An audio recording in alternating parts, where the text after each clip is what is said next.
With the Arsenal stars taking over the international break, from Bukayo Saka setting new records to Declan Rice leading his country, Andrea Berta is also making moves. So today we'll break down the newest record set by Bukayo Saka, discuss a report that reveals the impact of Victor Gyökeres, as well as analysing the evolution of Declan Rice. We'll discuss a swap deal including Gabriel Jesus, and find out if Arsenal will make a move for Bournemouth's Antoine Semenyo.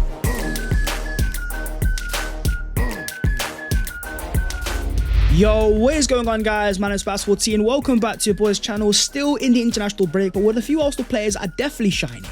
As per, if you do enjoy, smash a like on the video and subscribe to the channel if you are new, helping your boy on his road to 300,000 subscribers. But starting off with Arsenal's international star, on a day where England smashed 3 goals past Wales at Wembley Stadium, the lineup itself had 2 different Arsenal starters, starboy Bukayo Saka and captain Declan Rice. For just the second time in his England career, Rice was walking out as England captain in a game that he dropped a 7.2 SofaScore score rating, starting alongside Elliot Anderson with 1 key pass and 53 accurate passes, not only playing a part in the first England goal, a corner that was kept alive and scored by Morgan Rogers, but as Rice confirmed after the game, "I think I'm now of a more box-to-box number 8.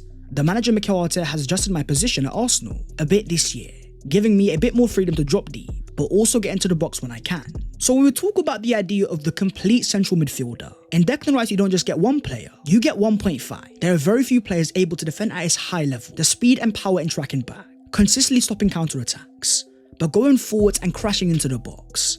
There's a reason why 3 years into his Arsenal career, not only does he have more goals and more assists, but he's also been in the PFA Team of the Year for back-to-back season, arriving at Arsenal in summer 2023 with so much expectation. £105 million, by far our biggest ever signing. The initial idea and then what we've got is so different. Rice was brought in to be the number 6. Become Arsenal's Rodri, become our dictator of play. But having seen him thrive in the first place, playing alongside Thomas Tuchel at West Ham in a double pivot, now alongside Martin Zubimendi, we are seeing the absolute best of Declan Rice. A player that can drop deep and help you in the build-up phase, but going forwards has so much more to offer.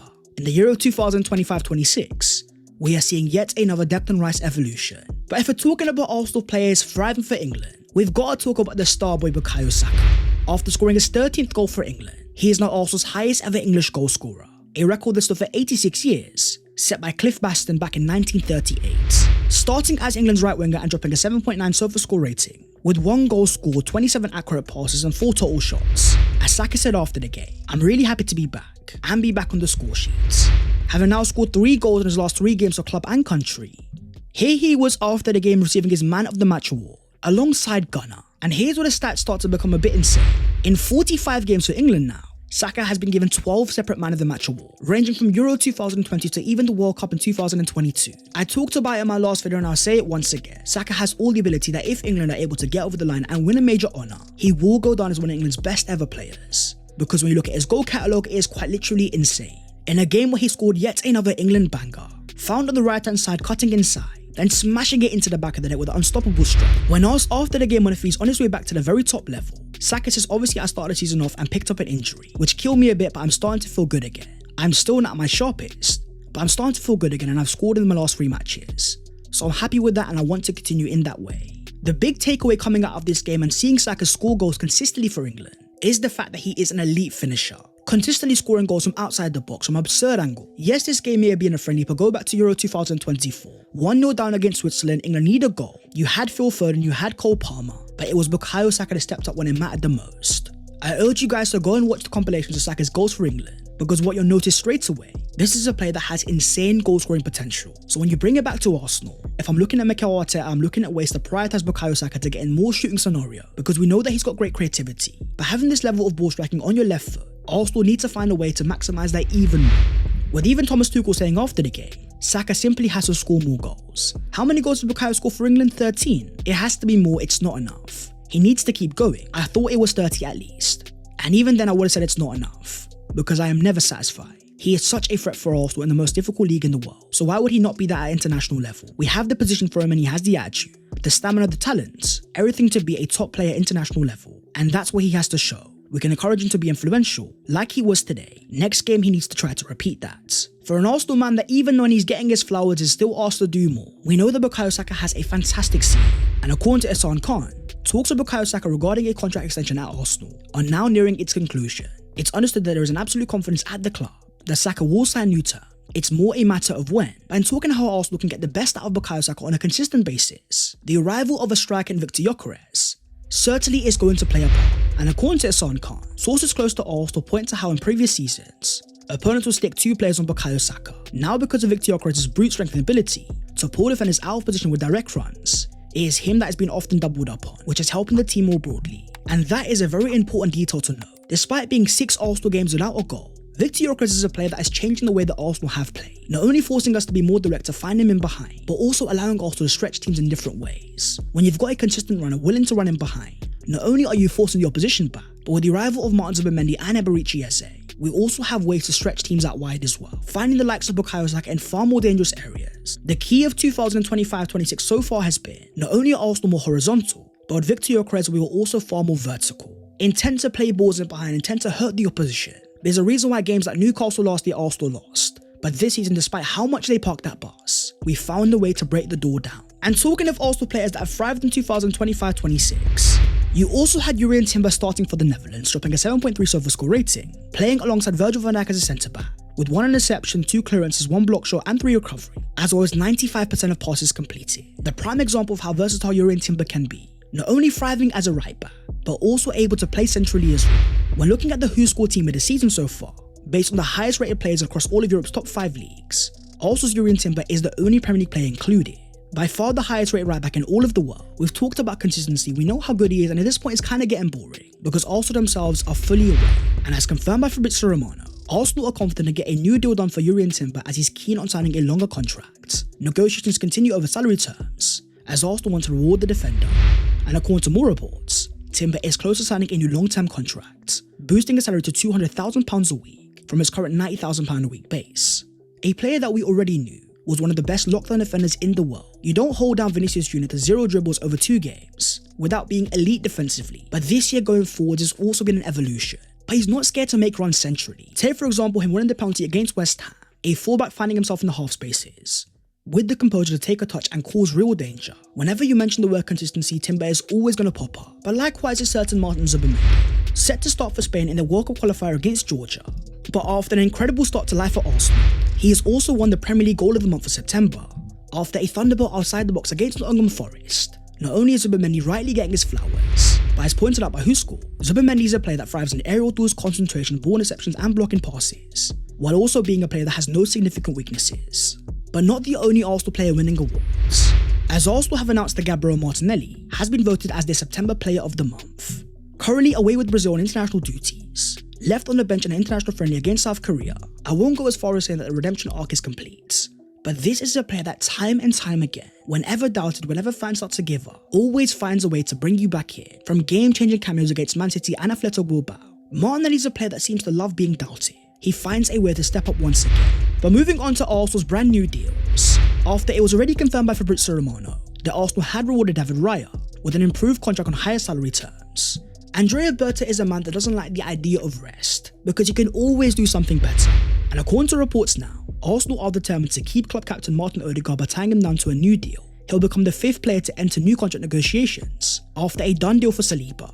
You've got Bukayo Saka, Jurrien Timber, David Raya and Martin Odegaard, with Bayern Munich and Paris Saint-Germain having both been linked with the Norwegian playmaker. Odegaard is a player that Arsenal see as high value, not only the captain of the club, but now playing alongside Eberechi Eze, he is also one of our creative linchpins. But after yet another injury against West Ham taken off with a knee injury, according to a former Norwegian national team doctor, I don't have information about exactly what the MRI show, but based on the injury video, it could be a lateral ligament injury. If it is such an injury, Odegaard risks being out for 6 to 8 weeks, but it depends on the side. It could also be a more extensive injury, cruciate ligaments maybe. In that case, the period on the sidelines could be longer, which did cause a little bit of fear in the Arsenal fan base, and I'm not quite sure why. The quote literally starts off with, "I don't have information, but here's my take." The reality is Odegaard is going to be out, but not for a significant period of time. But talking about knee injuries and players that are returning, as confirmed by Gabriel Jesus at the start of October, the player is back on the grass as he continues to step up his recovery from a knee injury picked up last season after a devastating injury against Manchester United. Jesus has become a bit of a forgotten man at the Emirates Stadium, where in 2022, he was the man that brought home the idea of fighting for a title and getting over the line. Pre-World Cup 2022, Gabriel Jesus was that guy. Just think back to the front three of Jesus, Martinelli and Saka, the excitement that it was giving Arsenal fans on a week in week out basis. But fast forward to 2025, and it looks like Arsenal are set to cut their ties, because according to Hassan Khan, Arsenal are expecting a quiet January transfer window, but they are open to offers of Gabriel Jesus, who is edging towards full fitness for the new year. A player that I still believe is a valuable profile, but after consistent injuries time and time again, from the arrival of Victor Gyökeres and of course Kai Havertz, if Arsenal want to get the most out of Jesus' value, January 2026 is going to be prime time. And this is where things could get interesting, because according to reports in Italy, despite Juventus valuing their star boy Yildiz between 80 to 90 million euros, Arsenal have tabled an offer that includes 50 million euros along with the transfer of Gabriel Jesus. Yildiz, a player that has continued to be linked to Arsenal over the past few weeks, after a strong start to 2025-26, 2 goals and 4 assists in just 8 appearances. As summarised by Juve legend Alessandro Del Piero, Yildiz is a highly disciplined guy. He has the potential to become a symbol. He doesn't need much advice. He's determined and works hard, and dreams of becoming a Juventus icon. But whenever a forward thrives and bursts onto the scene, Premier League teams that have money are always going to be watching. When looking at the Arsenal left-hand side then, from the future of Leandro Trossard and Gabriel Martinelli, both players that may be important in 2025-26, but it also seems to be an acceptance. If the right offer arrives, Arsenal open to sale, which all but confirms that going forwards Arsenal will be on the market for a specialist left forward. In Yildiz, you have a very exciting talent. Looking at his goal catalogue, it is crazy, but having seen the arrival of Eze, I think that if Arsenal are going to sign a left forward, it might be a Premier League proven star instead, with all eyes turning to Antoine Semenyo at Bournemouth after already scoring 6 goals so far this season, only behind Erling Haaland.